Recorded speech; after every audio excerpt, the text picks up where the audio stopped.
క్రొత్తదనం ఎక్కడ లేదంటే మనిషి వాడుకునే వస్తువుల్లో ఉంది, బట్టల్లో ఉంది, వంటల్లో ఉంది, ఆహారంలో ఉంది, ఏమంటే ఇంటిలో ఉంది.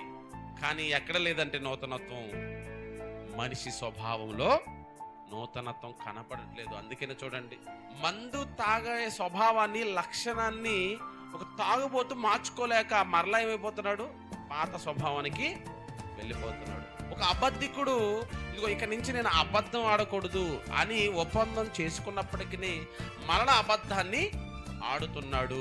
ఒక మోసం చేసేవాడు ఇదిగో ఇక నుంచి నేను మోసం చేయకూడదు ఎవరి పట్ల అని ఒప్పందం చేసుకుంటున్నాడు, కానీ మరలా మోసం చేస్తున్నాడు. దూషించకూడదు ఎవరిని అనుకుంటావు, కానీ మరలా నువ్వు దూషించటం. బూతులు ఆడకూడదు ఇక సంవత్సరం నుంచి అనుకుంటావు, మరలా బూతులు. కోపడద్దు అనుకుంటావు, మరలా ఏమైపోద్ది 2 రోజుల నుంచి కోపడదు.